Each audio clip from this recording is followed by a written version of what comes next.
Today we celebrate one of my favorite days in the church life. We celebrate actually a day that happened on Thursday called All Saints Day. A day that we remember those who have come and gone from our lives. Today we celebrate 6 individuals in the life of this church, but also we celebrate the many more individuals in our lives total that have come and gone and impacted us. This day I share with you a quote. Bernard of Chartres used to compare us to dwarfs, perched on the shoulders of giants. Bernard pointed out that we see more and further than our predecessors, not because we have keener vision or greater height, but because we are lifted and borne aloft on their gigantic shoulders. We've all heard that quote, right? We're simply dwarfs standing on the shoulders of giants. We are dwarfs standing on the shoulders of giants. I've loved the quote and the reality of it for us because we must recognize that we have to have the people that came before us. We have to have our predecessors. We have to have those people, or we simply are just trying to start over or maybe reinvent the wheel. But we need those people. We recognize that because of them that came before us, that we are better off. We only need to look around our world a little bit and our church to see the advancements, medicine and science and technology. We've learned and we've grown because of what people have learned and discovered before us. And we get to stand on their shoulders and look towards the future, and we learn and grow further, and then hopefully those dwarfs of the next generation see us as giants as well, because that we have been able to lift them up a little bit higher. And it's not just in society. It's not just outside the church, but it's also inside the church. It's not just the secular world, but it's those who are in the faith and the life of the church. If it weren't for people like St. Francis, or John Calvin, or Martin Luther, or Karl Barth, or Dietrich Bonhoeffer, we'd be swimming in circles of theology, fighting over the same things, but beyond that, we wouldn't have a witness into the world to stand against the injustices, like Bonhoeffer did. We wouldn't have the ability to speak up against those things, to be better people. They have all offered us new ways of being. So we stand on their shoulders, but it doesn't have to be these grand figures. It doesn't have to be Karl Barth or Dietrich Bonhoeffer. It can be Chuck Hine, or Sandy, or Phil Jones. It can be those people inside this congregation, those people that we know here, that offer us the opportunity to look further beyond ourselves. And I believe it's especially true in this church, and we celebrate those lives today. We rejoice in who they were to us, to our faith, and to our community. We as Presbyterians have this thing called the priesthood of all believers, and we're not just as Presbyterians, but I'm, localized to our congregation. The priesthood of all believers is this fantastic thing. We all have access to God. We all have the opportunity to interpret and read Scripture. We all have that gift and talent. We all have the authority to do so. So each of us can make a difference in the world. You all are not relying on me, thank God, to be the only one who can interpret Scripture for you. To be the mediator between you and God. But rather, we all have that. So All Saints Day, we celebrate those lives that have come and gone and the ones that are among us still, lifting us up to new heights. This is a powerful day in the life of the church, but it's a powerful day in the life of all of us as we rejoice and celebrate. We rejoice and celebrate that all are welcome to engage and participate to help us grow, to serve and to celebrate. So today, we recognize those that come before us as part of that priesthood. Because they truly are giants. They truly are giants that have lifted us up. We as a congregation have not had the best of years. Well, we have, but we've lost a lot. We've lost 6 in the congregation alone, but beyond that, I've done 10, 11 funerals for people just outside the congregation and in this community, and I know you all have lost many more outside of this congregation. And in many ways, those people have touched our lives and lifted us up. It's a perfect time that we come into contact with the scribe and Jesus asking, what are the 2 most important commandments? Or rather, what is the most important commandment? We celebrate today the people in our lives who have lived out those commandments for us to see. From Sandy and her dedication to the church and the worship of it, to Chuck. I didn't get the old cantankerous Chuck. I got the more subdued. But the love he had. The true, genuine love he shared. To the kindness of Bill Jones. To Wilma, who I never really got to know, but her exploration and her desire for music and worship. To Ken's thoughtfulness and clarity, the curiosity. To Bob Peters, who was literally a good man. All around. Displaying those things. We celebrate those. They've all showed us what Jesus was talking about to the scribe. This scribe comes to Jesus and wants to test him. Because he's already been tested him. The scribe says, so, what is the greatest commandment?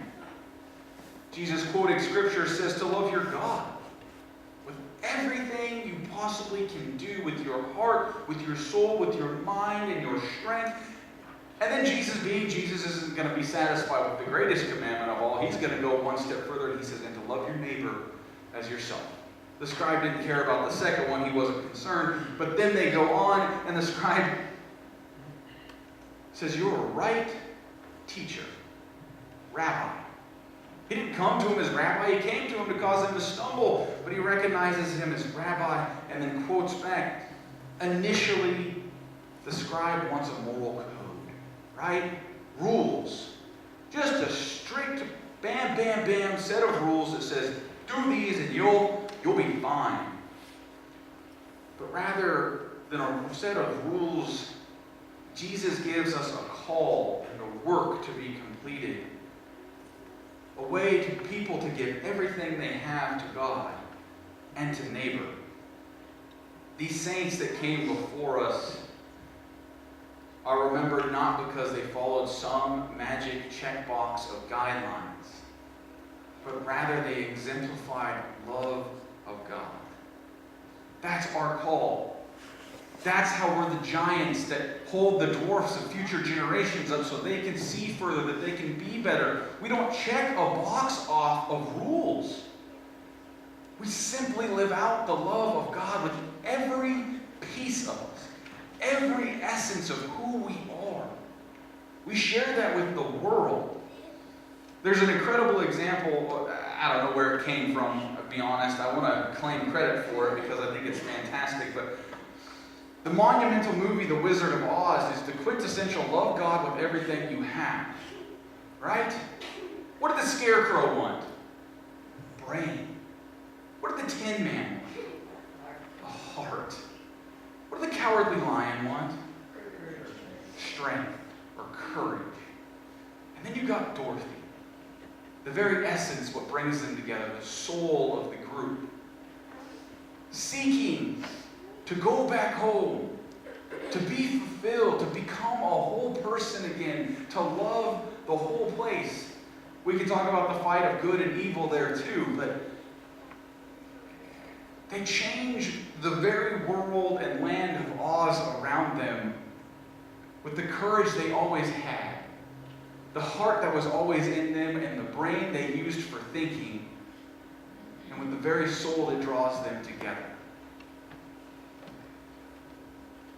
Just like the 10 men were called to love God with all of our heart, a relentless compassion, to give God first and foremost everything.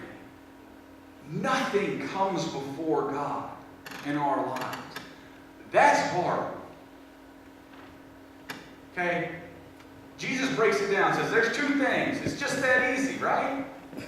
It may be an easy answer, or a simple answer, but it's not easy. Because how often does something take a place in our heart over God? Every one of us has to answer more often than we want to even come close to admitting. How often does answering the emails or reading the book or doing that other thing come before the prayer life or the devotion or this or that, and it takes a back burner? It's a conscious effort we have to make to love God with our whole heart. We have to decide God is first and foremost. My faith is first and foremost. It is hard. It's a simple answer, but it is hard to live out. The 10 men wanted a heart so that he could love relentlessly because he thought he was hollow inside. Without God being first, we are pretty hard 10 men. We're a bit hollow inside. But when we recognize and can give God our heart first and foremost, we can give of ourselves in incredible ways. Love God with all of your mind. Don't take the easy answers, the simple. Dig deeper. Use our brains. I was talking to the Sunday school class, and we were talking about miracles in the Gospel of Mark and saying, well, we don't see them anymore because maybe we're not open to them, but I think we do see them because God gave us brains. And when people use their brains, when people who dare to use their brains to make a difference in the world, medicine and science, I'd say technology, but sometimes I think we take a backward step with technology. It's a little too prevalent. But when we use our brains and the gifts of our brains that God gave us, whatever they may be, and we nurture that and we use it, we better this world, and we love God with our whole mind and our whole brain. Do you know which character in The Wizard of Oz figured out how to get Dorothy out of the castle? Who came up with the plan? The Scarecrow. He didn't have a brain yet. He didn't. He wasn't awarded that medal. But he did it. The whole time he nurtures his experience and figures out how to think for himself and think in new ways. We have to use our brains, and then we use our strength literally to be the hands and the feet of Christ for this world. Look at that cowardly lion. Puffs his chest up. He gets in that castle. He's terrified, but he gets in there and he does the work to save Dorothy. We are called to step outside of ourselves and use our hands and feet and our bodies to serve the world. Our soul, the very essence of who we are, every single bit of it is for God. And then it's for neighbor. I'm not going to stand up here and define neighbor for you all because I can't tell you how many times you've heard that defined in a sermon from a pulpit somewhere. We recognize our neighbors as those people well beyond us. Those people we don't know, those people we know dearly. And we give to them as we give to ourselves. We love them in a way, not just the golden rule that we do unto others as you want done to yourself. But we love them the way we love ourselves by giving ourselves to God. And when we do that, people know. That's what these people did. These 6 people we remember from this congregation. They loved relentlessly in some way, shape, or form. They're examples for us to love relentlessly in one way or another. We talk about invite your friend to church Sunday next week. It's a great idea. I'm super